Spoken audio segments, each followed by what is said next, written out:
자, 오늘 공부할 내용 두 번째 지구 시스템 보도록 하겠습니다.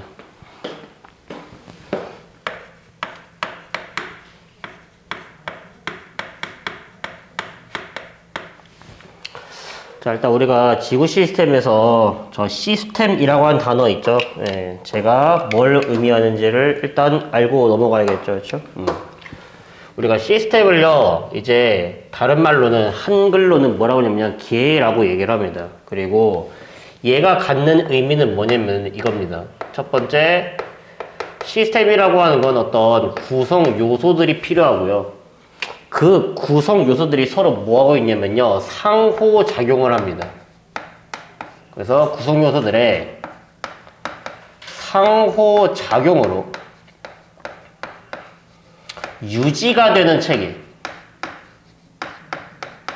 우리가 이것을요 뭐라고 부르냐면요 시스템이라고 얘기를 하는 거예요. 그렇죠? 예, 그래서 생명체를 구성하는 시스템을 우리가 생명 시스템이라고 부르고요.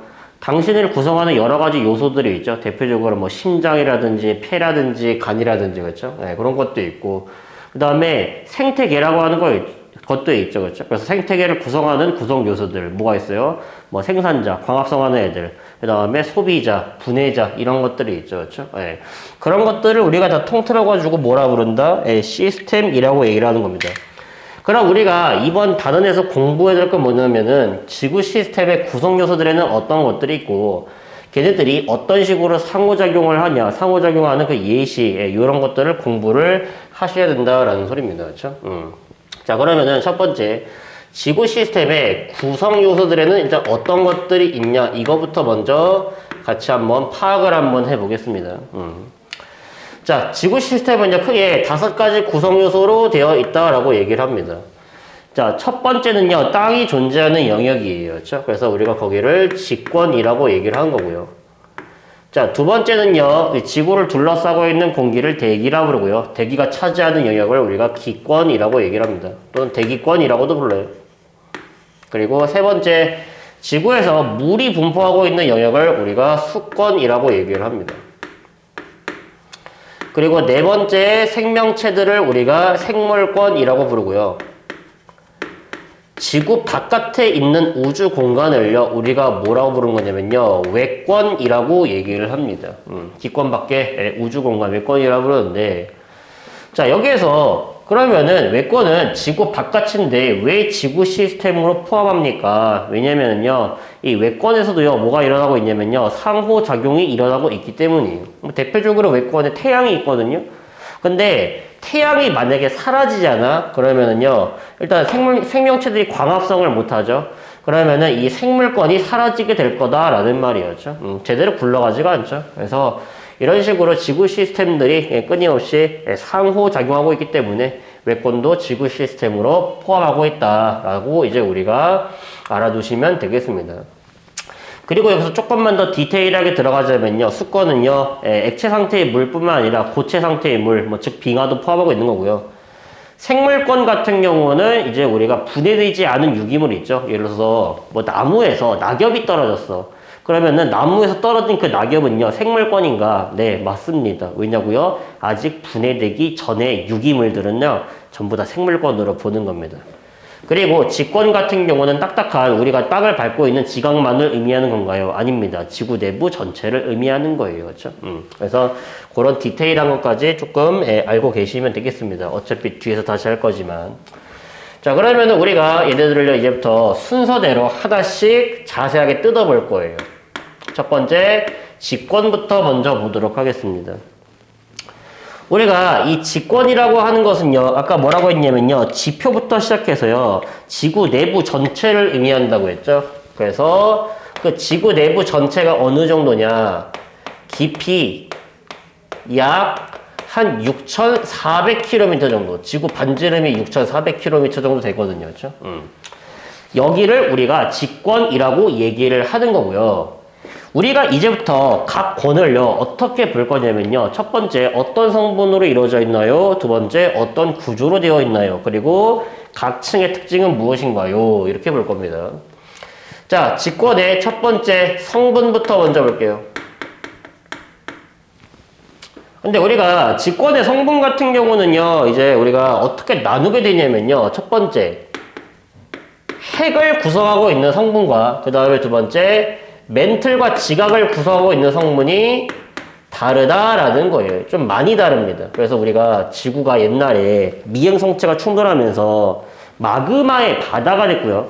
그 마그마 바다 시절에 철과 니켈 같은 무거운 물질들은요, 지구 중심 쪽으로 가라앉아서 우리 지구에 내핵과 외핵, 핵을 만들었고, 반면 규소랑 산소 같은 가벼운 원소들은 위로 뜨게 되면서 멘틀과 지각을 만들었다라고 공부를 했어요. 그래서 핵을 구성하고 있는 성분이 주로 뭐다? 철, 그리고 니켈, 뭐 또는 소량의 황 같은 비교적 무거운 원소들로 이루어져 있다라는 소리고요.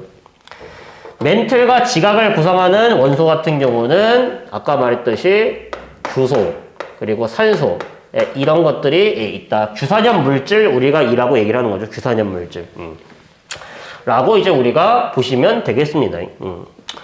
그리고 우리가 직권을 나눌 때 이제 직권 같은 경우는요, 총 4개의 층 정도로 나눌 수가 있거든요. 그래서 우리가 그런 거를 뭐라고 부르는 거냐면요, 성층 구조라고 얘기를 합니다. 여러 개의 층으로 나눌 수 있는 구조를요, 우리가 성층 구조. 옛날 선생님은 이걸 층상 구조라고 얘기하실 거예요. 그렇죠? 층으로 나눌 수 있다라고 해서.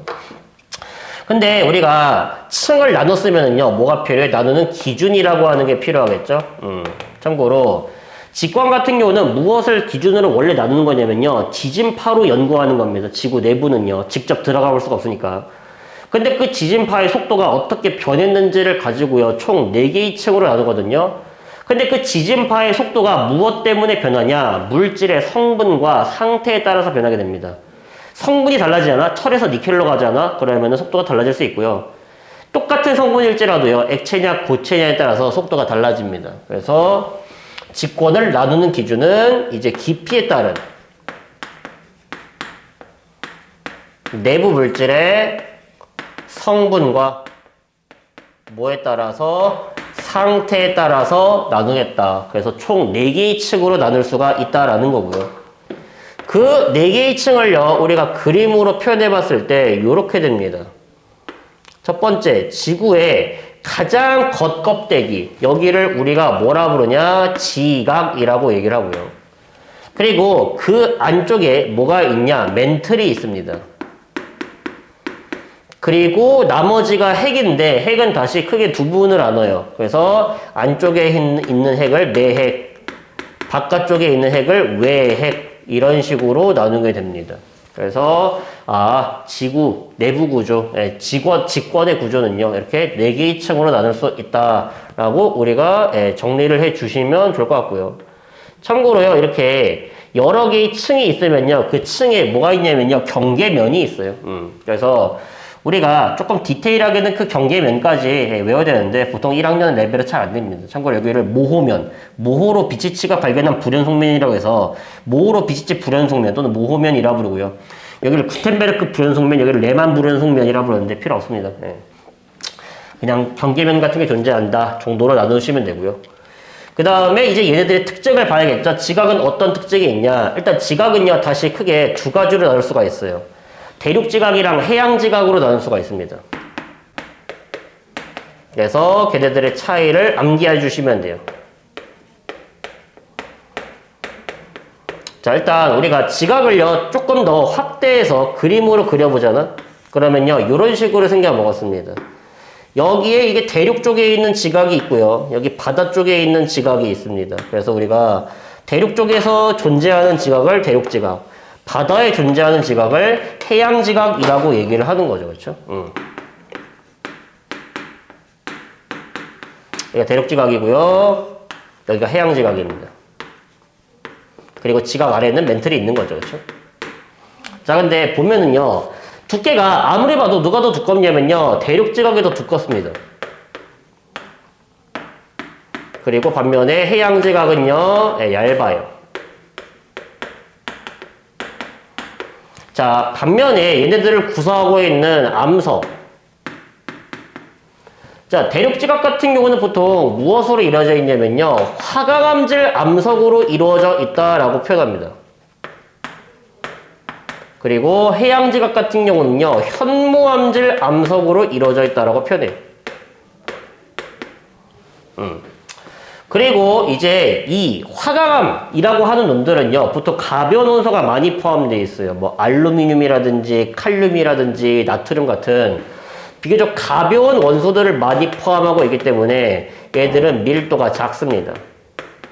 반면에 현무암질 이제 암석 같은 경우는요, 우리가 철, 그 다음에 칼륨, 칼슘, 뭐 마그네슘 이런 비교적 밀도가 큰 원소들을 포함하고 있기 때문에 우리가 밀도가 크다라고 얘기를 하는 거예요. 그렇죠? 그래서 대륙지각이랑 해양지각의 차이 잘 알아두시면 되겠습니다. 그리고 당연히 얘 딱딱하죠. 어떤 상태냐면은 고체 상태입니다. 선생님 지금 내부에 고체가 아닌 놈도 있나요? 네, 있어서 그래요. 자, 두 번째 멘틀 특징 정리하십시오. 일단 멘틀은요 고체 상태입니다. 하지만요 멘틀은요 뭐 할 수 있냐면요 이렇게 움직일 수가 있어요. 대류가 가능하다 이런 말이야. 그래서 멘틀의 대류로 인해서요 멘틀 위에 떠 있는 이 지각 부분이 운동하는데 정확하게는 지각이 아니라 지각과 상부 멘틀을 포함하고 있는 원래 판이 움직인다라고 얘기하는데 어쨌든 간에 저쨌든 간에 우리는 이번 단원에서 멘틀은 움직일 수 있다. 대류가 가능하다. 우리가 유식한 말로 유동성이 있다라고 표현합니다. 그렇죠? 그럼 액체 상태겠네요? 아닙니다. 멘틀은요 유동성이 있는 고체 상태예요. 조금 말랑말랑한 고체 있죠? 마시멜로 같은 거 있잖아요. 진흙 같은 거. 그런 상태라고 우리가 생각을 해주시면 될 것 같아요. 그렇죠? 그래서 멘틀은 고체 상태다. 하지만 유동성을 가지고 있다. 그래서 대류를 할 수 있다라고 우리가 정리해 주시면 되고요. 멘틀 같은 경우는 어떤 성분으로 이루어져 있냐? 얘 같은 경우는 얘네보다 밀도가 더 큰 감람암질 암석으로 이루어져 있다라고 얘기를 합니다.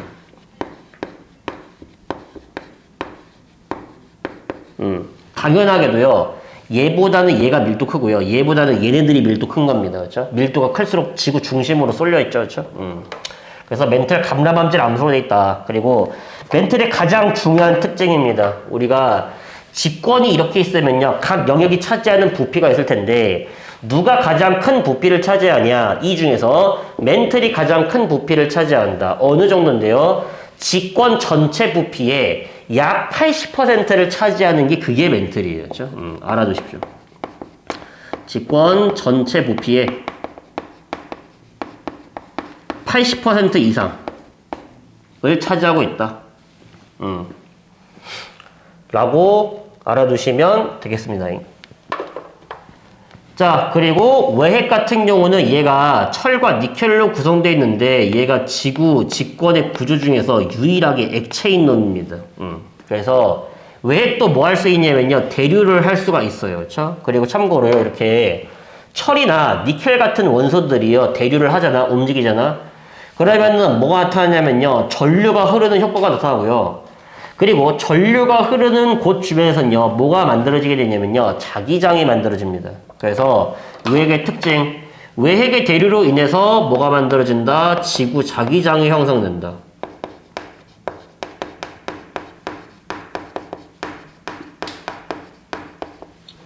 을 외우시면 되겠습니다. 그리고 자, 외핵에서 안쪽으로 들어가면 내핵이 있죠? 내핵은 다시 어떤 상태냐? 고체 상태입니다. 당연히 밀도가 가장 큰 부분이고요. 가장 지구 중심에 있으니까. 그리고 얘가 온도가 가장 높습니다. 그리고 압력도 가장 많이 받고 있어요. 그래서 지구 중심 쪽으로 할수록 있죠? 지구 중심 쪽으로 할수록요. 점차 온도도 높아지고요. 밀도도 커지고요. 압력도 강해집니다. 다 커지게 된다는 소리예요. 그래서 내핵의 온도가 가장 최대고요. 내핵의 밀도 가장 최대고요. 내핵의 압력이 가장 최대입니다. 이상하지 않니? 내핵이랑 외핵은요. 성분이 비슷하다고 했죠? 근데 내핵이 외핵보다 더 뜨거워요. 온도가 더 높아요. 근데 얘가 왜 액체인데 얘는 왜 고체인 거냐? 성분도 비슷해. 근데 얘는 액체야. 근데 내핵이 온도가 더 높아. 근데 얘는 왜 고체죠? 이유는 뭐가 달라서다? 압력이 달라서입니다. 무슨 말이냐면은 우리가 고체라고 하는 놈들 있죠. 입자가 따닥따닥 달라붙어가지고 움직일 수가 없을 때 이때 고체라고 그러죠. 하지만 내가 입자 사이의 거리가 이렇게 늘어나면서 빈 공간이 만들어지고요. 빈 공간을 통해서 물질들이 자유롭게 움직이면요. 흐르는 성질이 생기죠. 우리가 이런 거를 액체라고 얘기를 합니다. 근데 이 고체를요. 액체로 만드는 방법이 있죠. 또는 액체를 고체로 만드는 방법. 뭐가 있냐. 액체를 고체로 만들기 위해서는요. 입자 운동을요. 둔하게 만들어주면 돼요. 그러면은 뭐 하면 돼? 온도를 낮추면 됩니다. 근데 온도를 낮추지 않고요. 액체를 고체로 만들 수도 있어요. 뭐 하면 된다? 그냥 강제로 누르면 됩니다. 무슨 말이야? 압력을 키우면 됩니다. 그러면 온도를 높이지 않고도요. 액체를 고체로 만들 수가 있어요. 자, 그렇기 때문에 내액이 외액보다 더 온도가 높은데 성분은 비슷한데 얘는 왜 고체냐? 압력이 달라서 그렇습니다. 압력이 세서. 그래서 고체됐다. 라고 우리가 이해를 해주시면 될 것 같아요. 자, 그리고 이제 얘네들이 하고 있는 역할, 당연히 생명체한테 필요한 서식지라든지 생명체한테 필요한 물질 같은 거를 공급해 주고요. 그 다음에 지각에 있는 예를 들어서 뭐 나트륨 같은 성분들이요. 어디로 들어가면서 이제 강물을 따라서 바다로 흘러 들어가면서 뭐가 됐고요. 나트륨 이온이 됐고요. 바다에서 생기는요. 해저 화산 활동 때문에 여기서 뭐가 공급됐냐? 염화 이온이 공급됐어요. 그래서 뭘 만들었다? 바다에 염류를 공급해줬다. 소금 있죠? NaCl. 염류를 공급해줬다라고 얘기를 하게 되고요. 그렇죠? 그리고 이런 여러 가지 역할을 해주고 있다. 뭐 해류와 대기의 순환에 영향을 준다. 뭐 이런 다양한 역할을 해주고 있다라고 이제 우리가 알아두시면 되겠습니다. 자, 그러면은 밑에 있는 162페이지 대표 자료 1번 있죠? 같이 정리하면서 풀어보도록 하겠습니다. 1번의 그림은 직권의 구조를 나타낸 것이다. A부터 E의 이름을 각각 쓰라고 했죠. 자, A를 뭐라 부르고요? 지구 가장 중심에 있는 놈, 내핵이라고 부르고요. 그 다음에 B 뭐라 부른다고 했죠? 핵의 바깥쪽에 있는 놈, 외핵이라 부른다고 했죠. 그렇죠? 그 다음에 C, 외핵 바깥쪽에 뭐 있어요? 멘틀 있죠? 그 다음에 D랑 E는요, 둘 다 지각을 말하는 건데, D는요, 두껍죠? 대륙이 있는 쪽의 지각. 대륙 지각을 의미하는 거고, 그리고 E는요, 바다에 떠 있는 지각이죠. 그쵸? 해양 지각을 말하는 겁니다. 자, 그래서 각각의 이름 잘 적으시면 되고요. 자, 2번. 액체 상태인 층을 모두 쓰래요. 여기서 유일하게 액체 상태인 놈은요, 얘밖에 없죠? 외핵밖에 없습니다. 그쵸? 그리고 3번에 대류 현상이 일어나는 층을 모두 쓰세요. 외액에서도 대류가 일어날 수 있지만 어디에서도 멘틀에서도 대류는 일어날 수 있는 겁니다. 고체 상태일지라도 유동성을 가지고 있기 때문에. 그렇죠? 그래서 직권의 구조, 성분, 특징 이런 거 잘 정리해서 외워주시면 되겠습니다. 자, 넘어갈게요. 기권. 자, 기권의 경우는요, 우리가 지구를 둘러싸고 있는 공기를 대기라 불렀고요. 대기가 차지하고 있는 영역을 기권이라 불렀죠. 구체적으로 얘 같은 경우는 지표부터 시작해가지고요, 높이 약 얼마 정도까지 되면요, 1000km 정도를 우리가 기권이라고 얘기를 합니다. 자, 그리고 우리가 이제 이 기권의 성분 역시 먼저 보겠습니다. 자, 성분을 보는데 일단 가장 많은 양을 차지하고 있는 그 기체는요, 질소입니다. 질소가 대기에 한 78% 정도를 차지하고 있고요. 그 다음이 산소입니다. 한 대충 한 21% 정도. 그리고 그 다음이 아르곤이라고 하는 기체예요. 한 대충 한 0.9%. 그리고 우리가 알고 있는 이산화탄소. 얘가 한 0.03%를 차지하고 있는 기체입니다. 자, 그러면은요, 우리가 일단 기권의 성분은요, 질산, 이 순서대로 많은데, 그러면은 한 가지 질문 좀 한번 해볼게요. 우리가 이 수증기라고 하는 놈 있죠? 수증기, 기체입니다, 기체. 그러면은 자, 여기 대기에 수증기가 있나요, 없나요? 당연히 있죠, 그렇죠? 수증기 당연히 있는데, 그러면은 왜 여기에서 수증기를 빼버렸냐 이런 말이에요. 선생님, 이산화탄소 다음으로 많은 거 아닙니까? 아니에요. 이산화탄소보다 많아. 근데 왜 하필이면 수증기를 뺐냐? 참고로 이 성분은요, 그냥 기권의 성분이 아니라 건조한 대기의 성분입니다. 건조한 대기의 성분이 이산수소라 이 말이야. 선생님, 그럼 대기를 그냥 측정하지 않고 왜 건조시켜서 측정하나요? 왜냐면은요, 일본에 있는 예의 양이랑 중국에 있는 예의 양이 다르기 때문이에요. 무슨 말이냐면요, 지역마다 편차가 심해서 수증기를요, 여기서 빼버리는 겁니다. 그렇죠? 그래서 어쨌든 간에 수증기는요, 선생님, 물이잖아요. 수권이네요. 하시면 안 돼요. 기체입니다. 기권이에요. 그렇죠? 대기를 차지하고 있어요. 그리고 걔 때문에 기상현상이 나타나는 겁니다. 자, 그래서 건조대기 성분 잘 알아두시면 되고, 자, 그리고 두 번째, 얘들의 구조. 역시 기권도요, 4개 측으로 나눌 수가 있거든요. 우리 아까 전에 그런 걸 뭐라 불렀냐면요, 성층구조라고 얘기를 했습니다. 그리고 구조를 나눴으면은 나누는 기준이 필요하겠죠? 자, 기권을요, 4개의 층으로 구분할 때 사용한 기준이 뭐냐면요, 높이에 따른 기온 변화입니다. 높이 올라갈수록 기온이 올라가냐, 내려가냐를 기준으로 나눈다라는 소리예요. 자, 근데 우리가 한번 생각을 한번 해보자고. 자, 여기 지구가 이렇게 있어. 자, 태양이 이렇게 있어요. 그러면은, 자, 지구에서 높이 올라가면 올라갈수록요, 태양이랑 가까워지니까 당연히 기온이 점점 높아지겠죠? 라고 하시면 안 된다라는 겁니다. 그렇죠? 참고로 지구랑 태양 사이 거리가 얼마냐면요, 대략 1억 5천만 킬로미터입니다.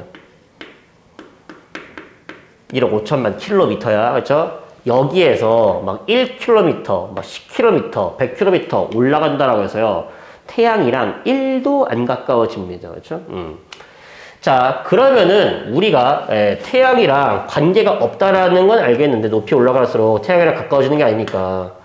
그럼 높이에 따른 기온은요, 어떻게 변하는가? 우리가 기온을 X축에, 그리고 높이를요, Y축에 놓고 그리잖아? 그러면요, 이런 일이 벌어지고 있어요. 첫 번째, 높이 올라갈수록요, 점차 기온이 낮아집니다. 반대로. 태양이랑 가까워지는데. 근데 안 가까워졌다고 했죠? 그러다가 다시 기온이 높아지기 시작하다가 다시 기온이 낮아지기 시작하다가 다시 기온이 올라가기 시작한다라는 소리예요. 그렇죠? 그래서 우리가 어디를 기준으로 나눌지는 뻔하게 보이시죠? 여기와 여기와 여기를 기준으로 나누게 된다라는 거고요. 아래서부터 이름을 붙여주는 겁니다. 뭐라고? 여기를 대륙권, 그 위를 성층권, 그 위를 중간권, 맨 위를요, 열권이라고 얘기를 하는 겁니다. 이렇게 네 개의 층을 나누는 거예요. 그렇죠? 그리고 아까 말했죠? 권과 권 사이 경계면이 있다고 했죠? 층과 층 사이였죠? 참고로 요 경계면을요, 이름을 뭐라 부르는 거냐면요, 경계면을 줄여가지고 계면이라 부르거든요. 근데 얘를 뭐라 부르냐면요, 대륙권 계면이라고 얘기를 하는 겁니다. 경계면에 이름을 붙일 때는요, 아래쪽에 있는 놈의 이름을 따다 붙인다고 생각하시면 돼요. 그렇죠? 그래서 성층권과 대륙권 사이 경계면, 대륙권 계면. 그럼 마찬가지로 성층권과 중간권 사이 경계면은 성층권 계면이겠죠? 그럼 여기는 중간권 계면을 말하는 거겠죠. 그렇죠? 그래서 경계면에도 이름이 있더라 라고 우리가 알아두시면 되고, 정작 중요한 건 이거예요. 그래서 왜 여기는 올라가면 올라갈수록 왜 기온이 떨어집니까? 여기는 왜 올라갑니까? 여기는 왜 떨어집니까? 여기는 다시 왜 올라갑니까? 이제부터 이거를요, 하나하나 순서대로 뜯어서 공부할 겁니다. 자, 첫 번째, 대륙권부터 먼저 볼게요. 자, 대륙권은 어떤 특징이 있냐? 우리가 방금 전에 배우셨으면 알겠지만, 얘 같은 경우는 높이가 올라가면 올라갈수록요, 기온이 떨어지는 특성이 있습니다. 근데 왜 그렇냐를 우리가 이해한다고 했죠? 간단하게 이런 겁니다.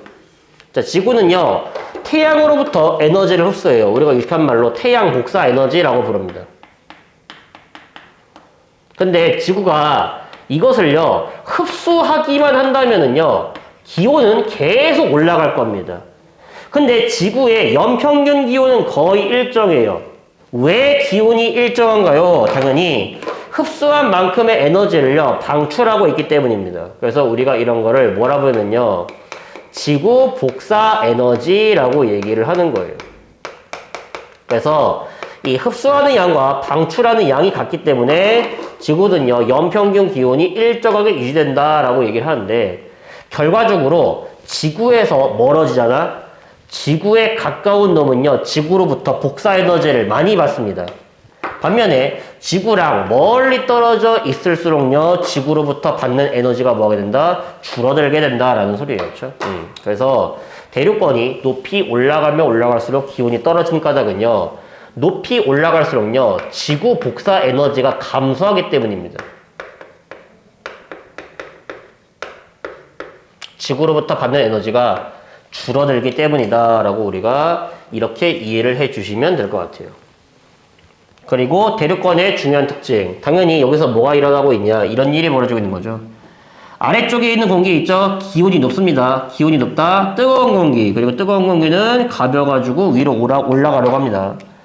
반면에 위에 있는 공기는 기온이 낮죠? 찬 공기입니다. 찬 공기는 무거워가지고 아래로 내려오려고 그래요. 그렇죠? 그래서 우리가 이렇게 물질이 직접 이동하면서 에너지를 전달하는 현상을요, 우리가 뭐라 부르냐? 대류라고 얘기를 하는 겁니다. 그래서 대륙권은 당연히 뭐가 일어난다? 대류 현상이 일어나고 있다는 소리예요. 그러니까 대륙권이라고 그러지. 대류 현상이 나타나고 있으니까. 그리고 다른 말로, 이 대류 현상을 다른 말로 공기에 뭐라고도 부르냐면요, 연직 운동이라고도 얘기를 합니다. 연직이 뭔데요, 선생님? 지면에 대해서 수직인 거를 연직이라고 얘기를 하는 거예요. 그렇죠? 그래서 위 또는 아래로 움직이는 걸 연직 운동. 아, 대류 현상, 연직 운동이랑 동일한 단어구나 라고 우리가 보셔도 무방합니다. 그렇죠? 그리고 이렇게 공기 덩어리가 올라가잖아. 그러면은 여기 있던 수증기가요, 차가워지죠. 높이 올라갈수록. 그럼 뭘로 변신해요? 물방울로 변신합니다. 그러면은 뭐가 생기는 거야? 당연히 구름이 만들어지는 거고요. 거기에서 뭐가 내릴 수 있어? 비가 내리고 번개치고 하겠죠. 그렇죠? 그래서 우리가 그러한 현상을 뭐라 부르냐? 기상현상이라고 얘기를 합니다. 그래서 대륙권은 대류현상과 기상현상이 나타난다라고 얘기를 하고요. 우리가 이렇게 대류현상, 연직운동이 활발하게 일어나잖아? 그러면은 보통 뭐라고 얘기하냐면요, 기층이 불안정하다라고 얘기를 합니다. 그래서 대류현상이 나타나면은, 또는 연직운동이 나타나면은 기층이 불안정한 거고요. 반면에 이게 나타나지 않는다. 그러면은 보통 기층이 안정하다라고 얘기를 하게 되는 거예요. 그렇죠?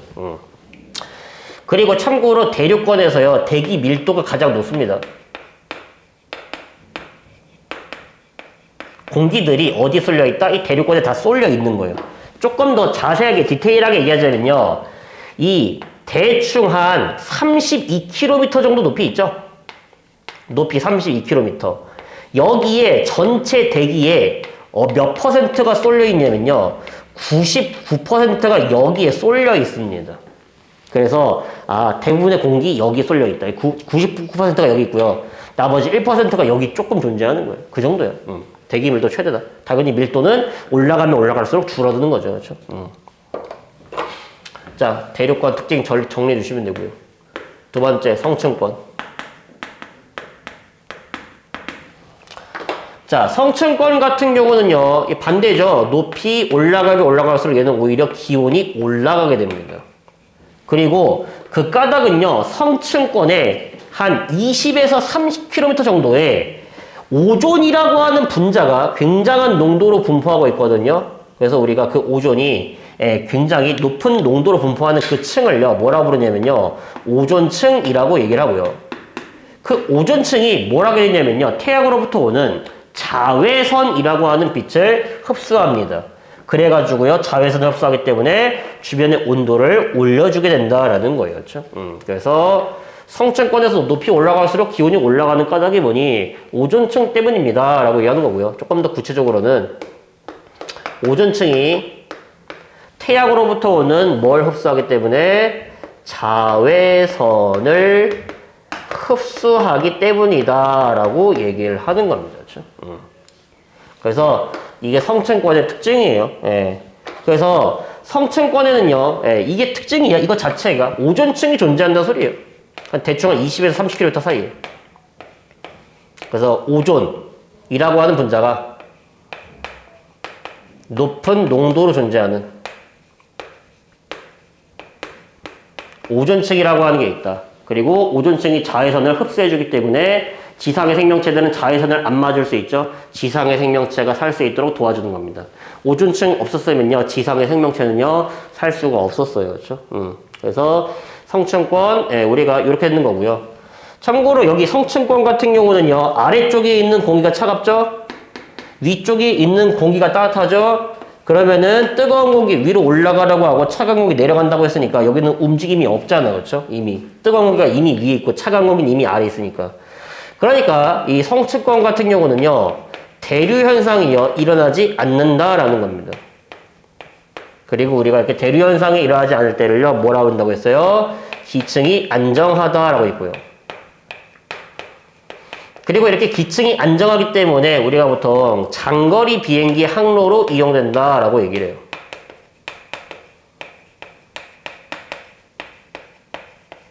긴 거리를 날아갈 때 성층권을 이용해서 날아갑니다. 성층권 특징 정리해 주시면 되겠습니다. 자, 세 번째로 넘어갈게요. 중간권. 자, 중간권 같은 경우는 다시 높이가 올라가면 올라갈수록요, 기온 떨어지고 있는 거 보이시죠? 이유는요, 대륙권과 똑같습니다. 높이 올라가면 올라갈수록요, 지구로부터 받는 복사 에너지가 줄어들기 때문이에요. 높이 올라갈수록 지구로부터 방출되는 에너지가 감소하기 때문에 점점점 기온이 떨어지게 된다라는 거고요. 자, 중간권, 대륙권과 마찬가지로 위에는 찬 공기 있죠? 무거우니까 내려옵니다. 아래쪽에 따뜻한 공기 있죠? 가벼우니까 올라갑니다. 즉, 뭐가 일어나요? 여기서 대류 현상이 나타난다라는 거예요. 연직 운동이 일어난다 소리죠. 하지만 중간권 같은 경우는 대륙권과 달리 여기는 수증기가 얼마 없습니다. 그러므로 기상현상은 나타나지 않는다라는 거예요. 기상현상이 나타나지 않는 까닭 수증기가 굉장히 적거나 거의 없어서 그렇습니다. 수증기가 있어야지 뭐 구름 만들어지는 거 하겠지. 그래서 중간권은요, 대륙권과 공통점, 대류현상 나타나지만 차이점, 기상현상은 대륙권은 나타나지만 중간권은 나타나지 않는다. 자, 그리고요, 이제 우리가 미행성체들이요, 이렇게 대기에 진입하다가 어디서 다 타버리냐면 보통 중간권쯤에서 보통 다 타버립니다. 그래서 우리가 이렇게 미행성체가 이렇게 타버리는 것을요, 우리가 별똥별이라고 부르고요. 다른 말로는 유성이라고 부르죠. 그리고 유성이요, 개 많이 한꺼번에 샥 떨어지면 마치 비처럼 보이죠. 그럼 유성우라고 얘기를 하는 겁니다. 그래서 중간권 아래쪽에서 유성 같은 거를 관찰할 수 있다. 라고 알아두시면 되고. 그래서 조금만 더 디테일하게 들어가면요, 기권 중에서 최저기온, 기권의 가장 낮은 온도는요, 어디서 나타나게 되냐면요, 이 중간권과 열권 사이, 우리가 여기를 뭐라 불렀다? 중간권 계면이라 불렀죠. 그래서 이 중간권 계면에서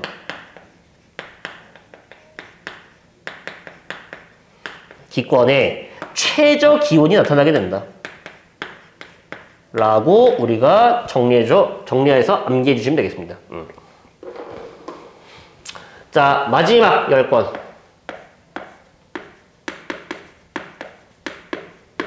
자, 10권 같은 경우는요, 높이가 올라가면 올라갈수록요, 기온이 다시 올라가게 되죠. 자, 근데 여기는 당연히 오존층 같은 게 존재하지 않아요. 선생님, 그러면은 여기서 높이가 올라갈수록 기온이 올라가는 까닭은 태양이랑 가까워져서겠네요? 라고 하시면 역시 안 된다라는 겁니다. 여기서 높이 올라간다고 해서 태양이랑 1도 안 가까워져요. 그렇죠? 그러면은 여기는 높이 올라갈수록 기온이 상승하는 까닭이 뭐냐라고 물어보잖아.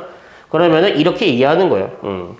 우리가 이 정도 높이가 되면요, 더 이상 지구 복사 에너지가 영향을 주지를 못해요. 그렇죠? 그래서 우리가 보통 뭐라고 얘기를 하냐면요, 10권은 이 나머지랑은 다르게 태양에 의해서 직접 가열되기 때문이다 라고 얘기를 합니다. 태양 복사 에너지에 의해 직접 가열되기 때문이다 라고 얘기하는데, 조금만 더 구체적으로 말하자면 이겁니다. 우리가 여기 지구가 이렇게 있어요. 근데 저기 중간권 계면이 이렇게 있어요. 자, 그리고 여기 이렇게 열권이 있는 거야. 근데 열권의 아래쪽이잖아? 그러면 그나마 중력이 있어가지고요. 여기는요, 기체들이 조금 있어요. 근데 반면에 위로 올라가잖아? 그럼 기체들이 거의 없어요. 그래서 만약에 여기에 기체 분자가 몇 개 있다고 칠까? 한 10개 정도 있다고 칠까? 그럼 아래쪽에는요, 기체 분자가 얼마 정도 있냐? 한 뭐 1000개 정도 있다라는 거예요. 근데 이 온도라고 하는 거 있죠? 우리가 이 온도라고 하는 것을요, 우리가 뜨겁고 차가운 정도다라고 하시면요, 안 된다라는 거예요. 정확하게 온도라고 하는 건 뭘 의미하는 거냐면요, 분자의 활발한 정도를 우리가 온도라고 얘기를 하고요, 분자의 운동 에너지를 이제 얘기하는 겁니다. 분자의 평균 운동 에너지. 분자의 운동 에너지의 평균 값을요, 뭐로 나타낸다? 온도로 나타내는 겁니다. 온도로 나타내는 겁니다. 그럼 잘 생각해봐. 자, 여기로 들어오는 태양 에너지나 여기로 들어오는 태양 에너지나 솔직히 비슷비슷합니다. 예. 어차피 높이 올라간다고 해서 태양이랑 가까워지는 거 아니죠? 그럼 만약에 여기에 도착하는 에너지를요, 1000이라고 하고요. 여기에 도착하는 에너지도요, 1000만큼 에너지가 도착한다고 쳐봅시다. 그러면은 얘는요, 분자 10개가 1000의 에너지를 흡수하겠죠? 그러면은 한 개당 얼마만큼? 100의 에너지를 흡수하는 겁니다. 여기 같은 경우는. 한 개당 에너지를요, 100만큼 흡수한 거고. 반면에 여기는 분자가 1000개 있는데 흡수한 에너지가 1000이죠? 그러면은 이쪽 같은 경우는요, 마찬가지로 분자 한 개당 1만큼의 에너지를 흡수한 거예요. 그러면은 분자의 운동 에너지의 평균 값이요, 얘가 더 크죠? 그러니까 얘가 더 온도가 높은 겁니다. 오케이? 결과적으로 뭐 때문에 그래? 밀도 차이. 간단하게 밀도 차이 때문이야. 복잡하게는 이렇게 설명하는 거고, 그렇죠? 그리고 심지어 내가 비슷비슷한 에너지가 들어온다고 했는데 사실 이렇게 들어오지도 않아요. 여기서 에너지를 먼저 흡수해 가고요. 그 다음에 남은 에너지를 여기서 흡수해 가기 때문에 여기에 도달하는 에너지 양이 뭐하다? 더 적다 이런 말이에요. 그럼 얘는요, 1보다 뭐하게 돼? 더 작아지게 된다는 소리죠. 그래서 공기의 밀도 차이 때문에 이렇게 기온이 달라지는구나 라고 우리가 알아두시면 되는데, 교과서상에서는요, 그냥 이렇게 대충 나오는 겁니다. 그냥 여기는 태양 에너지에 의해서 직접 가열되기 때문이다, 그냥 대충 실어놔요. 그렇죠? 자, 그래서 높이 올라갈수록 기온이 왜 올라갔냐를 우리가 이해를 했고요. 나머지 정리해 보도록 하겠습니다. 여기는요, 너무 높아가지고요, 중력이 약하죠. 예, 공기가 너무 밀도가 작습니다. 당연히 밀도가 제일 작고요. 그렇게 밀도가 작잖아? 그러면요, 금방 온도가 올라가고요, 금방 온도가 내려갑니다. 태양 에너지 받을 때, 즉 낮에는요, 개 뜨거워지고요, 태양 에너지 못 받을 때 밤에는 개 추워져요. 그 말이 무슨 말이야? 일교차가 매우 크다라는 겁니다. 역시 뭐 때문에? 모든 기권의 층 중에 가장 밀도가 작기 때문에, 공기가 거의 없기 때문이다 라고 우리가 이해를 해주시면 될 것 같아요. 그리고 우리가 이 태양에서 날아오는 전자라든지 양성자 같은 입자가 여기 부딪히잖아. 열권에 있는 공기층이랑 부딪히잖아. 그러면요, 아름다운 색깔의 띠가 나타납니다. 우리가 그런 거를요, 뭐라고 그러냐면요, 오로라라고 얘기를 합니다. 그래서 오로라가 관찰될 수 있는데 아무 데서나 관찰할 수 있는 거 아닙니다. 우리나라에서 관찰할 수 있나요? 아니요. 자기장이 강한 극지방에서, 고위도 지방에서 관찰할 수 있다라고 얘기를 합니다. 그렇죠? 그래서 고위도 열권에서 오로라 관측되기도 한다. 그리고 열권의 아래층에는요, 전리층이라고 하는 게 존재하거든요. 그리고 이 전리층이 어떤 성질을 가지고 있냐면요, 전파를요, 반사하는 성질을 가지고 있어요. 그래서 어디에 쓰이고 있냐면요, 통신에 이용됩니다. 그래서 어디로 쓰이냐? 인공위성 궤도로 쓰이게 되는 거예요. 인공위성이 지구 바깥을 돌아다니는 게 아닙니다. 열권 근처를 돌아다니는 거죠. 그렇죠? 그래서 열권의 중요한 특징들 잘 정리해 주시길 바라겠습니다. 자, 그리고 이제 기권의 역할 나와 있죠. 생명체한테 필요한 기체를 제공해 줍니다. 뭐 대표적으로 광합성에 필요한 이산화탄소, 호흡에 필요한 산소 같은 거를 제공해 주고요. 그리고 온실기체들은요, 지구를 따뜻하게 만들어주죠. 지구를 보온해준다라고 얘기하고요. 유성체가 이제 이렇게 충돌하는 것도 막아줄 수 있고, 태양으로부터 오는 해로운, 이제 자외선 같은 것도 차단해준다라고 이제 우리가 알아두시면 되겠습니다. 자, 그러면은 163페이지에 있는 밑에 있는 2번이랑 3번이 있죠? 역시 같이 보도록 하겠습니다. 자, 2번부터 먼저 한번 같이 한번 볼게요.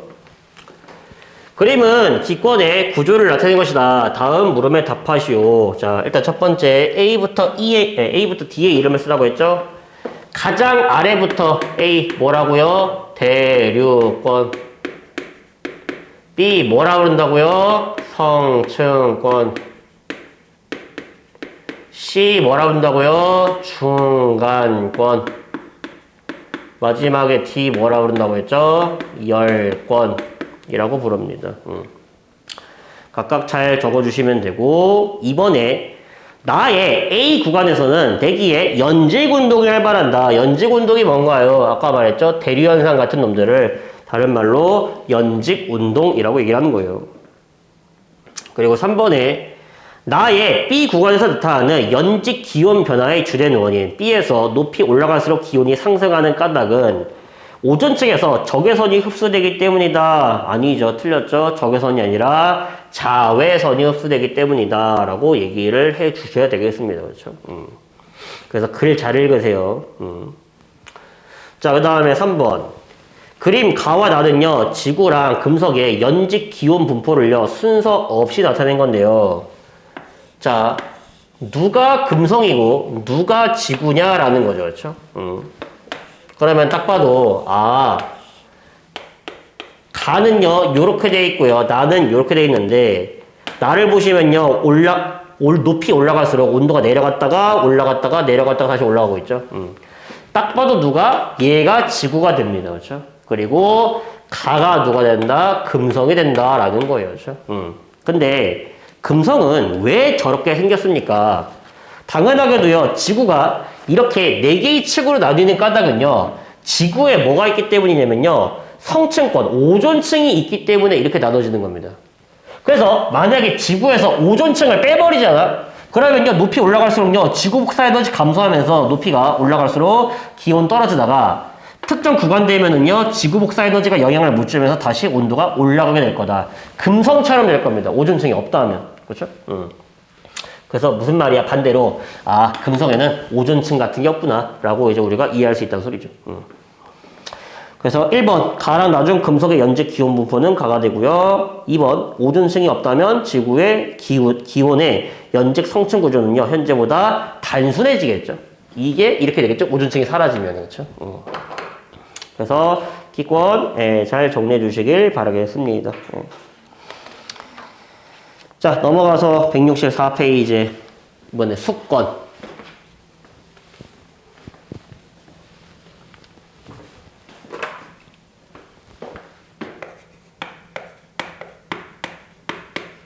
자, 말 그대로 지구에서 물이 분포하고 있는 영역을 말하고 있는 건데, 일단 수권의 분포부터 먼저 볼게요. 당연히 물이 가장 많은 영역은요, 어디냐면요, 해수입니다. 그렇죠? 바닷물이 가장 많은 양을 차지하고 있고요. 그 다음에 해수를 제외하고 육지에 드러나 있는 물 있죠? 그렇죠? 육지에 있는 물. 그걸 다 뭐라 부르냐면요, 육수라고 얘기를 하는 거예요. 그렇죠? 그리고 그 육수를요, 다시 가장 많은 순서대로 나열하잖아? 그러면 놀랍게도요, 육지에 있는 물 중에 가장 많은 양을 차지하고 있는 것은요, 빙하입니다. 그러면은 우리가 여기서 이걸 이해하죠? 고체 상태의 물도 어디에 속한다? 수권에 속하는구나. 하지만 기체 상태의 물은 기권이구나. 자, 빙하. 그 다음으로 많은 게 뭐냐? 지하수예요. 그 다음으로 많은 게 강이랑 호수, 하천수입니다. 그래서 수권의 분포는 이런 식으로 구성이 되어 있다라고 우리가 잘 알아두시면 되고요. 자, 두 번째는요, 그 해수의 성분입니다. 바닷물의 성분. 참고로 해수 같은 경우는요, 당연히 가장 많은 게 뭐냐면요, 물입니다. 물. 그리고 그 다음이 뭐냐면요. 짠맛이 나는 원인을 우리가 염류라고 얘기를 하는 거죠. 그렇죠? 소금 이런 거 있잖아요. 그렇죠? 그래서 물 다음으로 많은 게 염화 나트륨이에요. 그리고 그 다음으로 많은 게 염화 마그네슘입니다. 그래서 우리가 얘네들을요. 뭘로 이제 볼 거냐면은 원소로 봤을 때 해수의 성분을요. 이제 원소로 봤을 때는 어떻게 되냐. 산소가 가장 많은 양을 차지하고 있고요. 그 다음이 수소, 그 다음에 여기 동시 들어가는 게 염화이온이죠. 그렇죠? 그래서 염소가 그 다음으로 많고요.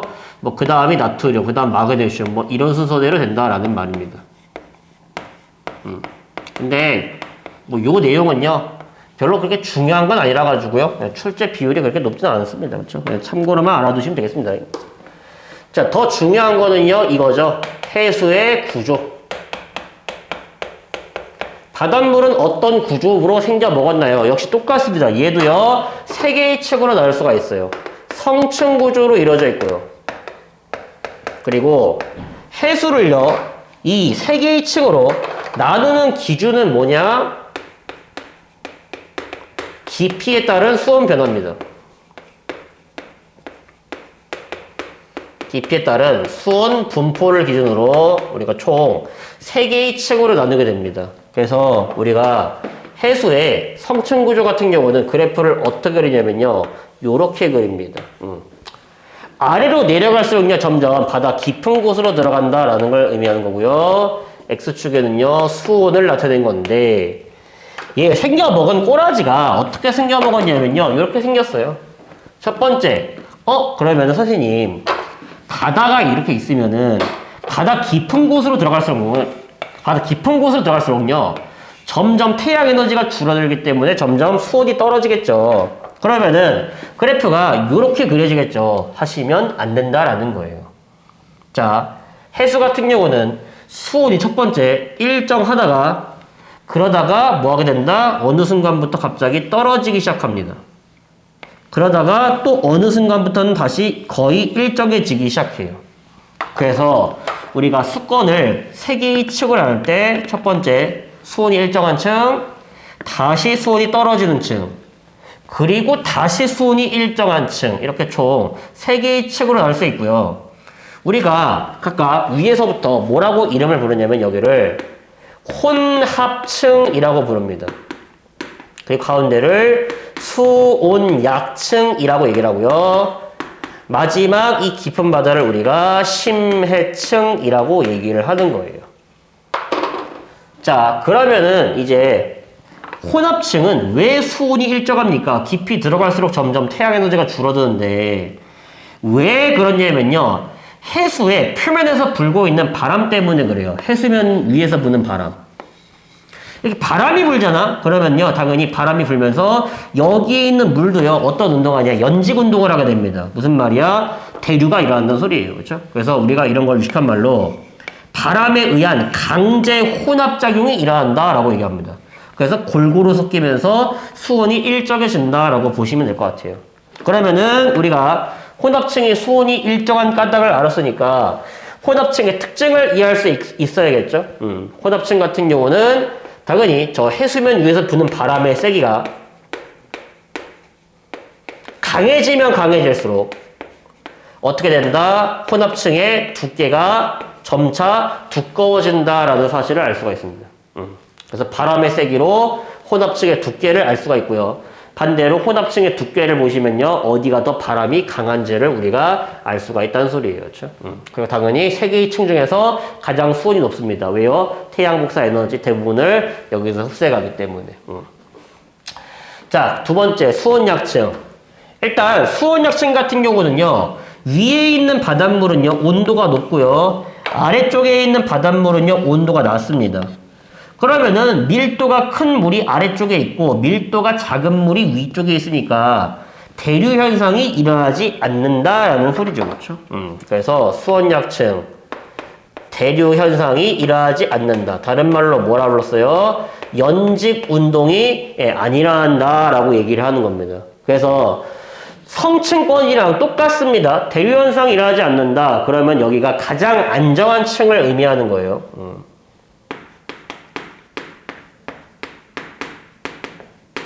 그래서 해수의 층상구 중에서 가장 안정한 층 고르세요. 그럼 무조건 수온약층 고르는 겁니다. 예.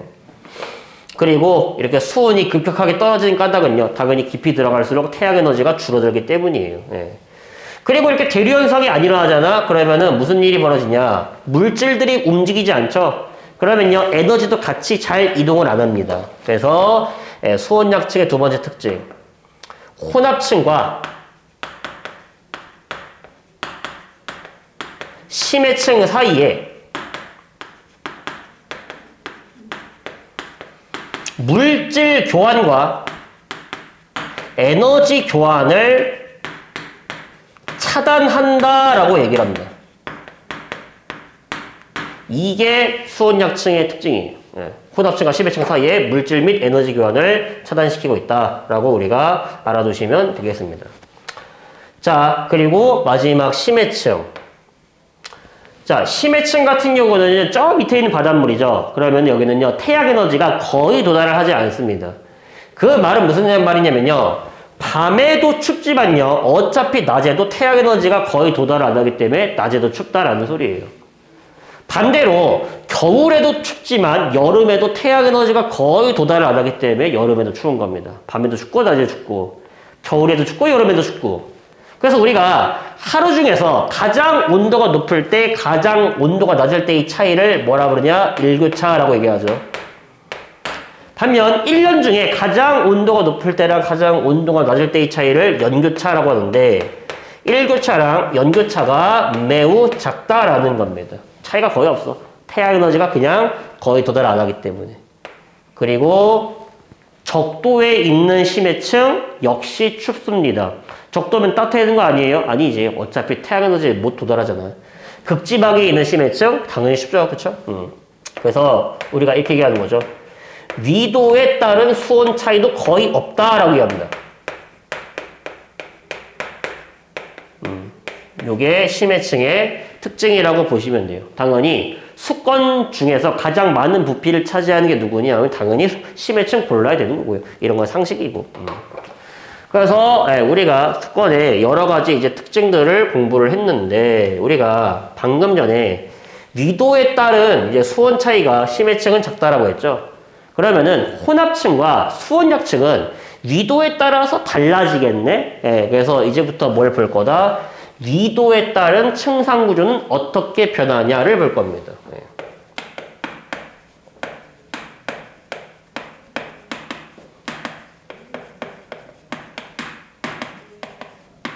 성층 구조죠.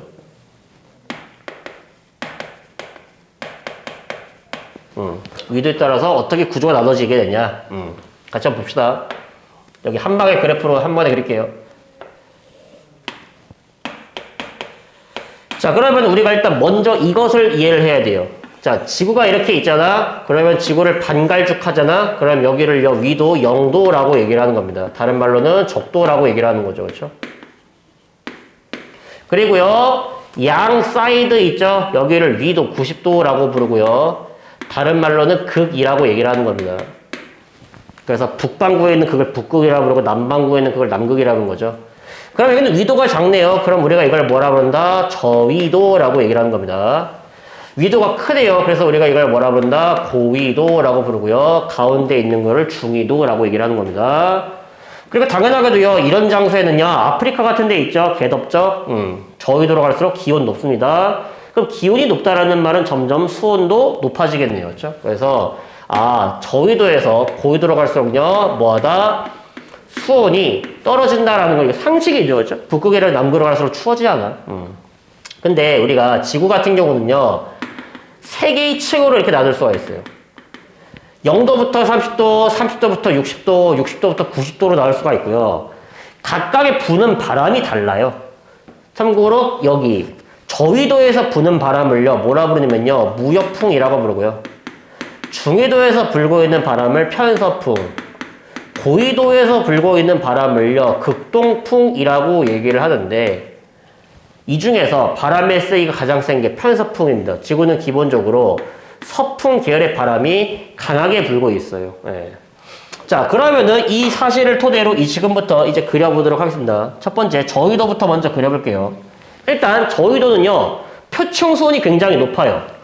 하지만 무역풍은요, 편서풍 같은 바람에 비해서 비교적 약합니다. 바람의 세기가 약하다라는 말은요, 어때요? 혼합층의 두께가 얇다라는 걸 의미하는 거죠. 그래서 저희도는 수온은 높지만, 표층 수온은 높지만, 혼합층의 두께는 얇고, 그 밑에 뭐가 있다? 수온약층이랑 심해층이 이렇게 있겠죠. 그래서 빨간색 그래프는 저위도의 해수 성층 구조를 나타낸 그래프고요. 자, 그럼 중위도 같은 경우는, 자, 저위도보다는 수온이 낮겠죠? 표층 수온은 낮지만 편서풍이 강하기 때문에 어떻다? 이 혼합층의 두께가 두껍다라는 거야. 그러다가 뭐 되고요? 수온약층 가다가 그 다음에 뭐로 간다? 심해층으로 가겠죠. 네. 녹색 그래프가 뭐다? 중위도의 그래프입니다. 그리고 위도 60도 이상의 고위도 같은 경우는요. 어떤 특징이 있냐면요. 그냥 위에서부터 아래까지 그냥 뒤지게 추운 거예요. 네. 그래서 성층 구조가 나타나지 않는다 이런 말이야. 극지방 같은 경우는. 그래서 각각의 그래프의 특징 우리가 이렇게 잘 정리해서 머릿속에 집어 넣어 주시기 바랍니다. 그리고 문제가 이렇게 나오는 거예요. 여기에 A, B, C라고 주어지고요. 뭐 A가 B보다 뭐 고위도에 있다 이렇게 낼 수도 있고, 또는요 얘랑 비교했을 때 누가 더 바람이 세니 이렇게 물어보기도 하고, 오케이? 그리고 이렇게 물어보는 거야. 이 세 개 중에 혼합층이 가장 발달한 장소가 어딨니? 라고 그러잖아. 그럼 당연히 중위도죠. 중위도가 혼합층이 가장 두껍잖아. 그리고 두 번째, 수온약층이 가장 발달한 장소가 어디니? 라고 물어보잖아. 그러면요 저위도라고 얘기를 하는 거예요. 오케이? 그리고 고위도 같은 경우는요 해수의 층상 구조가 발달하지 않는다, 성층 구조가 발달하지 않는다라고 얘기한 건데, 하나 질문해 볼게요. 얘는 혼합층, 수온약층, 심해층 나눌 수 있잖아. 얘도 혼합층, 수온약층, 심해층을 나눌 수 있죠. 근데 고위도는 일단 수온약층은 없는 거 아시죠? 그럼 수온약층이 없으면은 어디부터 어디까지가 혼합층이고 어디부터 어디까지가 심해층이냐라는 거야. 구분이 가능하다, 불가능하다? 불가능하죠. 예, 어디부터 어디까지 혼합층, 어디부터 어디까지 심해층. 구분이 불가능하므로 그냥 위에서부터 아래까지를요 싸그리 다 뭘로 간주해 버리냐면요, 얘를 그냥 다 심해층으로 간주하는 겁니다. 선생님 여기는 수심이 얕은데요. 그래도 그냥 심해층으로 보는 거야. 위도 60도 이상의 고위도는. 그래서 우리가 이런 특징이 있구나 라고 정리해 주시면 되고요. 참고로 이 착각하지 마. 앞으로 혼합층이 가장 발달한 곳을 고르세요 라고 묻잖아. 그러면은 뭘 물어보는 거냐면요, 이거는요 혼합층의 두께를 물어보는 겁니다. 혼합층이 가장 두꺼운 장소가 혼합층이 발달되어 있다고 표현하는 거야. 근데 만약에 수온약층이 가장 발달한 위도를 고르세요 하면은 아까 그 저위도라고 했죠? 예. 저위도에서 수온약층이 발달했다라는 말은 수온약층의 두께를 물어보는 게 아닙니다. 이것은 뭘 말하는 거다? 수온약층에서 수온이 가장 높은 곳과 수온이 가장 낮은 곳의 그 수온 차이 있죠? 그걸 물어보는 거야. 저희도 같은 경우는 수온 차이가 크죠? 그러므로 수온약층이 발달되어 있다라고 얘기하는 거고요. 중위도 같은 경우는요, 수온약층이 온도가 비교적 별 차이가 없죠? 고위도는 아예 차이가 없고. 그래서 수온약층이 발달했다라고 물어보는 것은 수온약층의 수온 차이가 크니 작니 이거를 물어봤다라고 우리가 이해를 해주시면 되겠습니다. 되나요? 예. 수권 좀 분량이 많습니다. 역시 잘 정리해서 외워주시면 되고요. 밑에 수권의 역할 나와 있죠? 지구의 온도를 일정하게 유지해준다. 왜요? 비열이 커가지고 태양 에너지 많이 흡수해가지고. 다른 말로는 비열이 크다라고도 얘기를 하고요. 연료량이 크다라고도 얘기를 합니다. 그 다음에 두 번째, 해수가 수변을 하면서 지구의 에너지 불균형을 해소시켜주고요. 여기 넘쳐나는 에너지 있죠? 저희도의 넘쳐나는 에너지를 고위도로 운반시켜주기도 하고, 그 다음에 생물이 살아가는 데 필요한 물질을 공급해주고 서식지 같은 거를 제공해주기도 한다라고 우리가 이해해주시면 되겠습니다. 자, 그러면은 밑에 있는 대표적인 4번이 있죠? 역시 같이 해보도록 하겠습니다. 자, 수권의 분포. 자, 그림은 수건을 구성하는 물의 분포를 나타낸 것이다. 이에 대한 설명으로 옳은 것은 O, 옳지 않은 것은 X로 표시하라고 했네요. 자, A 같은 경우는요, 수건 전체에서 가장 큰 부피를 차지하고 있는 영역을 말하는 거죠. 그러면 A가 뭘 말한다? 해수를 말하는 거고요. 그 다음에 B가 나머지 육수 중에서 가장 큰 양을 차지하는 거죠. 그럼 뭐라고? 빙하라고 했죠. 그 다음이 C죠. 그게 지하수라고 했죠. 그리고 그 다음이 뭐라고 했어요? D가 강이라든지 호수, 하천수 같은 거를 의미하는 거죠. 그렇죠? 그러면은 1번 A는 해수는요. 지표면의 약 30%를 차지한다. 틀렸죠? 지구의 70%가 바다를 덮고 있습니다. 틀렸고. 자, 2번 B는 액체 상태이다. 틀렸죠? B는 빙하니까 고체 상태고요. 3번 C는요. 지표에 드러나 있는 물이다. 아니죠. 지하 깊숙한 곳에 숨겨져 있죠. 지하수니까. 3번 틀렸고 마지막 4번 D는 수증기가 아니랑 강이랑 호수죠. 수증기는 애초에 수건에 들어가지도 않습니다. 그렇죠? 그렇게 정리하시면 되고. 자, 165페이지 넘어가지고 생물권이랑 외권하고 잠깐 끊도록 하겠습니다. 자, 네 번째 생물권.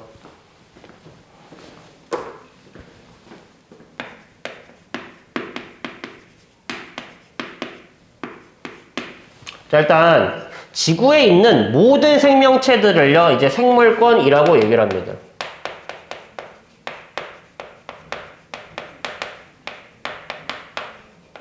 근데 아까 전에 얘기했듯이 나무에서 낙엽 한 개가 떨어졌어. 근데 그것도 생물권인가요? 네, 맞습니다. 그렇죠? 네, 그래서 분해되지 않은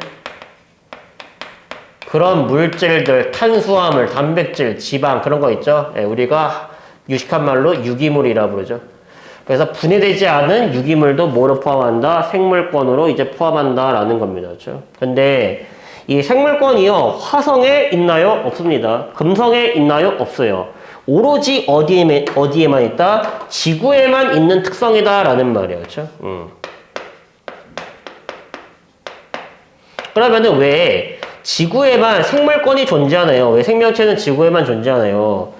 자, 참고로요, 이제 생명체가 존재할 조건이요, 여러 가지가 있어요. 그 중에 첫 번째가 뭐냐면요, 적절한 온도일 것. 그걸 우리가 조금 더 정확하게 얘기하자면요, 액체 상태의 물이 존재됩니다.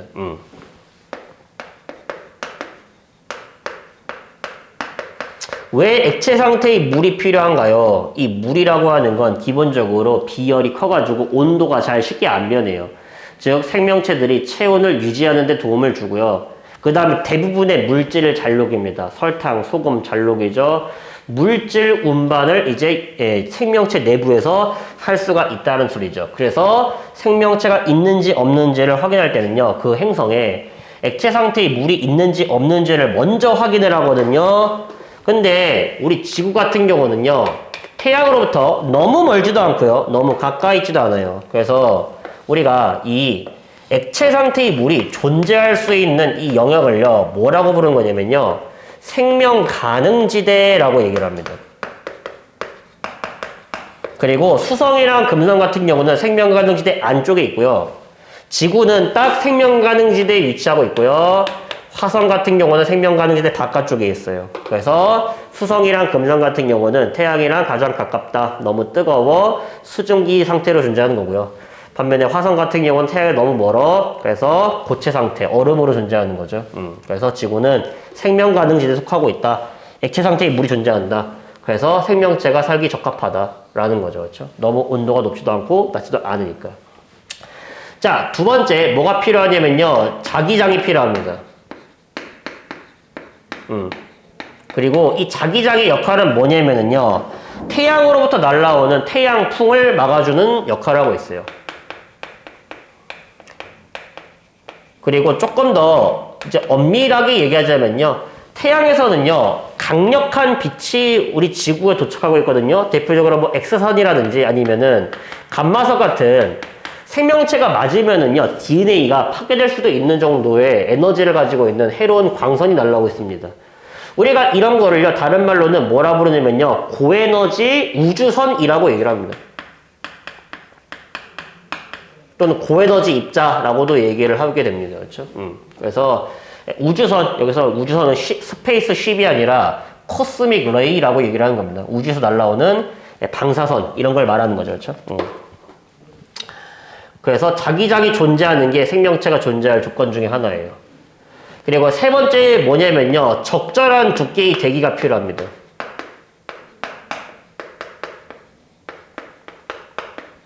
대기가 너무 두껍잖아. 금성처럼 돼요. 금성이요. 태양계 행성 중에 가장 온도 높습니다. 수성보다 더 뜨거워요. 금성이. 수성이 가장 가까운데도 불구하고. 금성은요. 이산화탄소로 이루어져 있는요. 기압이 얼마 정도 되냐면 표면 기압이 99기압 정도 돼요. 너무 대기가 두꺼워. 너무 온실 효과가 심해. 표면 온도 470도. 불지옥이다 이런 말이에요.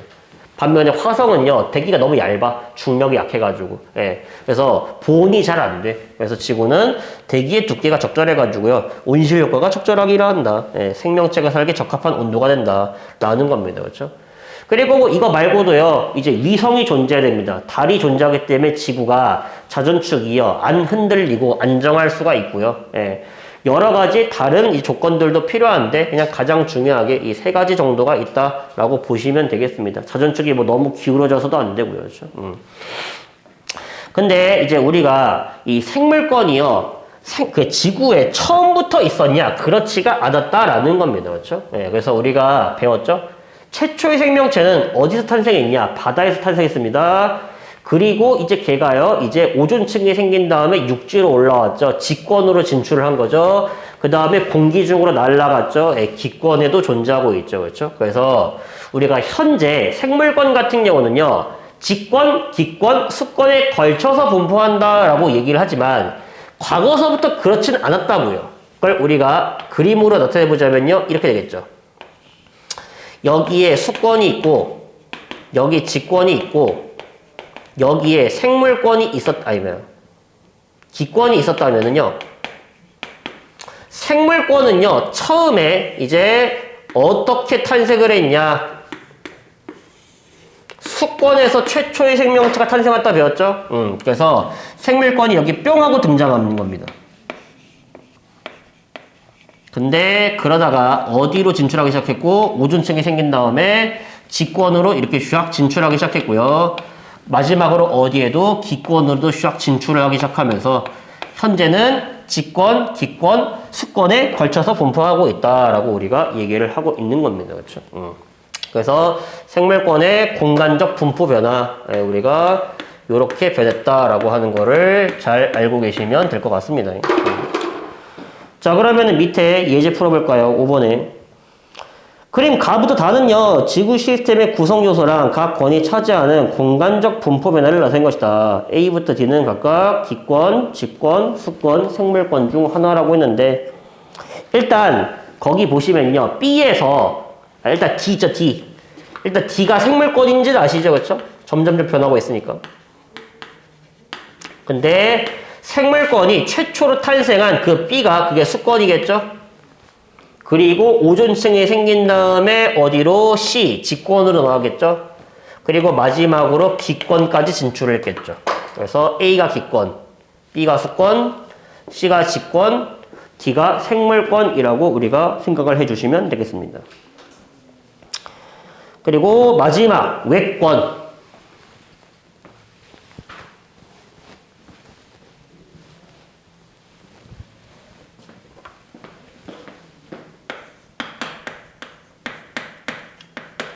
자, 외권의 외가 바깥 외죠. 그렇죠? 말 그대로 이 기권 밖의 우주 공간. 우리가 여기를 외권이라고 얘기를 하는데, 우리가 이 외권 같은 경우는요, 어떤 특징이 있냐? 첫 번째, 운석 충돌을 제외하잖아? 물질들이요, 지구에서 외권으로 온다. 아니면 외권에서 다시 지구로 들어오거나, 이런 현상이 거의 일어나지 않습니다. 그래서 우리가 보통 외권 같은 경우는 첫 번째 특징이 뭐라고 얘기를 하는 거냐면요, 물질 교환은요, 거의 일어나지 않지만, 그래도 어쨌든 간에 태양 에너지 샥 들어오고 있죠. 지구가 에너지 뿜어내고 있죠. 지구 복사 에너지. 물질 교환은 거의 일어나지 않지만, 에너지 교환은요, 활발하게 일어나고 있다라고 얘기를 하는 거예요. 그렇죠? 그리고 자, 외권의 특징 두 번째. 자, 이 외권에 누가 속하냐면은요, 대표적으로 태양이라든지 아니면은 달 또는 우리가 아까 전에 얘기했던 그 지구 자기장 있죠? 지구장 같은 놈들이 어디에 속한다? 외권에 속하면서 지구 시스템을요, 유지시켜주고 있다라고 우리가 이해를 해주시면 되겠습니다. 그렇죠? 그래서, 요게 외권의 특징이구나라고 이해해 주시면 될 것 같아요. 예. 그래서, 외권, 여기까지 잘 정리해 주시면 되고요. 우리 잠깐 끊었다가 뒤에서 이제 상호작용 이어서 하도록 하겠습니다.